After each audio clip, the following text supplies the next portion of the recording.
God is as proactive as he is reactive.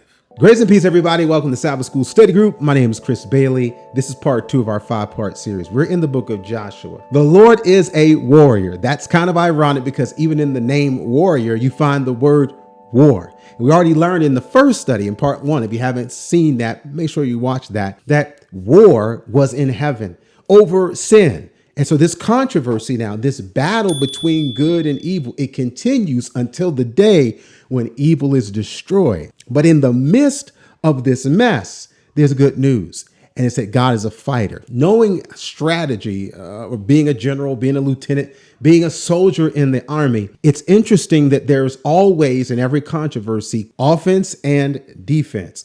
And more often than not, offense has to be proactive. You're trying to score. Then on the other hand, the defense is reacting to these attempts to score. So you have to be more reactive to those movements. God is both. God is on offense and defense, but this study is focusing on the fact that he is trying to score. He is fighting, but we're going to find out in a couple of studies who he's fighting for. But for now, let's go to the Bible. That's Bible in Isaiah chapter 49, verse 25.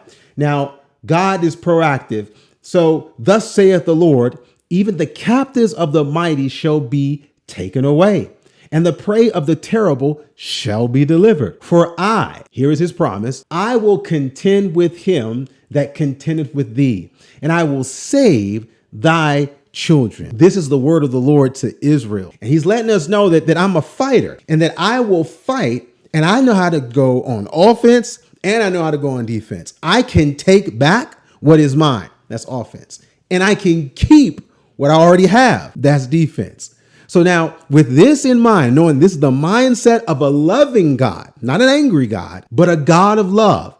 It says there in Exodus 12, for I will, in his word to the people of Egypt and to Israel in the 10th plague, I will pass through the land of Egypt this night. I'm going on the move. God says, I am proactively going through the land of Egypt this night, and I will smite the firstborn, all the firstborn in the land of Egypt, both man and beast. Now, notice how he said everyone. I'm going to smite them. And against all the gods of Egypt, I will execute judgment. I am the Lord. Now, how and where was the way to get out of this? The exemption? In the blood. And the blood shall be to you for a token upon the houses where ye are. And when I see the blood, I will pass over you. And the plague shall not be upon you to destroy you when I smite the land of Egypt.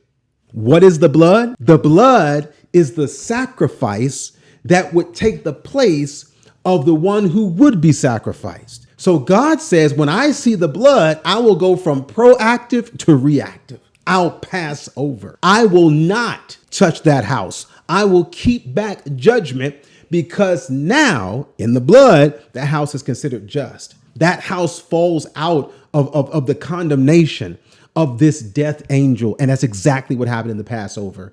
Every house that was left to itself, God moved proactively. He fought against that house proactively. But then every house that has blood on the doorpost, God would pass over reactively. He reacts to the faith of the one who put that blood on the doorstep. It is good to know that God is able to be on offense and on defense. That's a big deal because we're in a game. In fact, it's a game so important, we call it the great controversy. Know that God knows how to react. Yes, but be warned. God knows how to fight. And more importantly, when you read here in Psalm 24, verse 8, where it says, who is this King of glory? He is the Lord, strong and mighty, but he's not just mighty for might's sake. The Lord mighty in battle. Are you in a battle? Are you in a controversy? Yes, I know universally we're all in this battle. But now personally, think about it. If you're in a battle, God is prepared to be proactive and reactive in your struggle.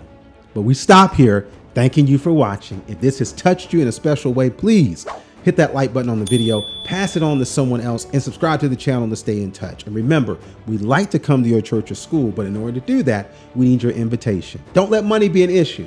Never let money get in the way of mission. God's talking to you. Talk to us. And at the bottom of the screen, you're going to see our email address. Reach out to us, and we'd love to come to where you are.